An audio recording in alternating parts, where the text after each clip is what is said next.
जय श्री सीताराम। राधे श्याम। कैसे हैं आप सब? आशा करते हैं आप सब ठीक ही होंगे। मैं पंडित राजेश तिवारी उपस्थित हूँ अपने यूट्यूब चैनल राजेश निर्मोही महाराज पर एक बार पुनः बहुत सुंदर जानकारी लेकर के। एक बड़ी सुंदर लोक कथा है, इसको ध्यान से सुने, पसंद आए तो अपने मित्रों तक जरूर पहुँचाएं। राम नाम जपने से क्या होता है? बाबा तुलसीदास ने लिखा है, जिन मुख राम नाम नहीं आवा, ते मुख विधना नाहक बनावा। क्या होता है राम नाम जपने से?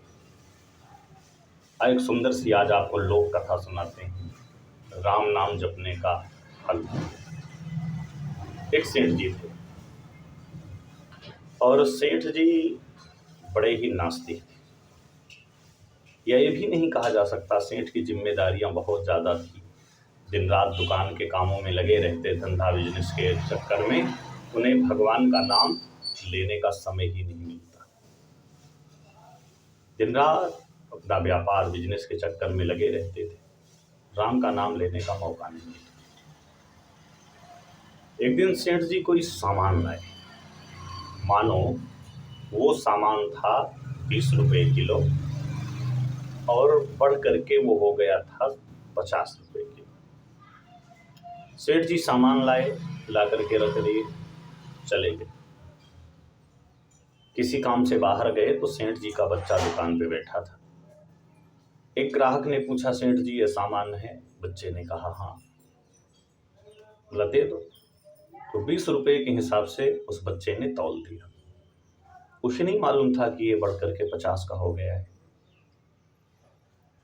जब सेठ जी लौट करके आए तो बच्चे ने बताया, पिताजी वो सामान आया था वो पूरा का पूरा बिक गया। सेठ जी ने कहा किस रेट से? बोले वही 20 वाले रेट से। तो सेठ जी के मुंह से निकला, हे भगवान, अरे राम, इतना बड़ा घाटा। खैर बात गई रात गई। जब सेठ जी का शरीर छूटा तो यमदूत इनको पकड़कर यमलोक ले गए। इनके कर्मों का हिसाब हुआ तो चित्रगुप्त ने कहा, महाराज जिंदगी में इस व्यक्ति ने एक बार भी राम का नाम नहीं लिया, इसे रौरव नरक में भेज दो। अगर एक बार भी इसने राम का नाम लिया होता तो बात कुछ अलग थी। सेठ जी ने सोचा, किसको उधार दिया है, किसका बाकी है, सब याद है। तो ऐसा कैसे है कि मुझे याद नहीं होगा कि मैंने राम का नाम लिया है? बोले चित्रगुप्त जी जरा फिर से पलटो, शायद कभी मैंने लिया है राम का नाम। चित्रगुप्त ने कहा, हाँ एक बार इन्होंने राम का नाम लिया है। बोले तो? बोले 1 घंटे स्वर्ग में रह सकता है। सेठ जी ने कहा, क्या करूंगा, जब जिंदगी में नरक मिला है तो स्वर्ग में 1 घंटे क्या करूंगा? एक काम करो, मुझे तुम राम नाम का दाम दे दो और मैं इसे अपने परिवार को भेज दूं। अब चित्रगुप्त जी तो शांत हो गए। यमराज से बोले, प्रभु आप ही दो राम नाम की कीमत, मुझे तो नहीं पता। यमराज जी बोले, हमें भी नहीं पता। चलो चलते हैं ब्रह्मा के पास। आज यमराज जी सेठ जी को लेकर के ब्रह्मा के पास गए, प्रणाम किया है ब्रह्मदेव। ब्रह्मा जी ने कहा, यमराज ये कौन सा भक्त है जिसे अपने साथ में लेकर के ब्रह्मलोक आए? अरे यमराज जी बोले, बहुत बड़ा पापी है महाराज, बहुत बड़ा पापी है, बस थोड़ा सा परेशानी है, मजबूरी है, ये राम नाम की कीमत मांग रहा है और मुझे पता नहीं है। एक ही बार इसने जिंदगी में राम कहा है, तो आप इसको राम नाम की कीमत दे दें। ब्रह्मा जी शांत हो गए। बोले क्या हुआ? कहा मुझे नहीं पता, राम नाम की कीमत क्या होती है ये हमको भी नहीं पता, तो क्या करें? कहा चलो भगवान विष्णु के पास चलते, वो ही राम तन धारण करके अवतार लिए थे। आज ब्रह्मा, यमराज, सेठ जी, विष्णु लोग गए। भगवान विष्णु ने पूछा, कहिए भाई सेठ जी कैसे, ब्रह्मा जी कैसे, यमराज जी कैसे पधारे। सारी कथा बताया। महाराज ये सेठ जी ना राम नाम की कीमत मांग रहे हैं,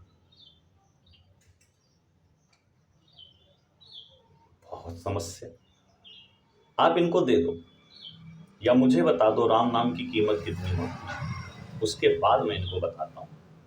इनको जिस नरक में डालूंगा कि जिंदगी में नहीं डूब रही। भगवान विष्णु हंस करके बोले, भैया राम नाम की कीमत तो मुझे भी नहीं पता। अरे ये क्या बात करते हैं, आप ही राम बन करके गए, आपको राम नाम की कीमत नहीं पता महाराज। बोले नहीं, मुझे कैसे पता होगा, राम न सके ही नाम गुण गाई।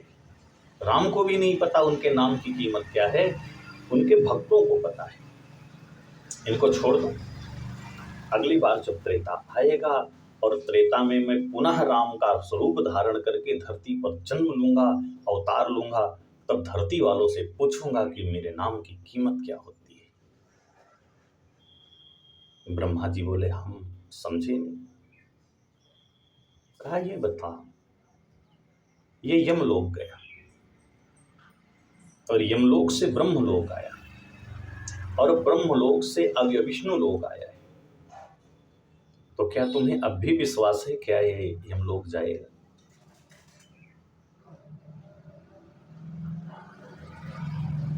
हाथ जोड़ दिए परम पिता ब्रह्मा, बोले अब मैं समझ गया, राम नाम की कोई कीमत नहीं होती,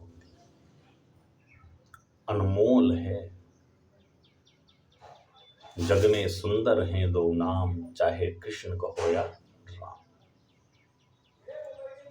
विष्णु भगवान ने कहा, एक काम करो, अब तुम इनको छोड़ दो, ये मेरे लोक का अधिकारी हो गया है। ये होता है मेरे भाई राम नाम का असर। और सेठ जी बारंबार धन्यवाद करने लगे। वो कौन सी सुंदर साइट थी, कौन सी सुंदर घड़ी थी जिस घड़ी में मेरे मुंह से नाम निकला। इसलिए मेरे भाई जब भी अवसर मिले, जब भी समय मिले, संत मिलन को जाइए, तज ममता अभिमान। ज्यों ज्यों पग आगे बढ़े, कोटिन यज्ञ समान। राम का नाम लो और भव सागर से तर जाओ। साक्षात मुक्ति दिलाने वाला अगर कोई है तो राम का नाम। इसीलिए बाबा लिखते हैं, जिन मुख राम नाम नहीं आवा, ते मुख विधि नाहक बलावा। रामचंद्र भगवान की जय।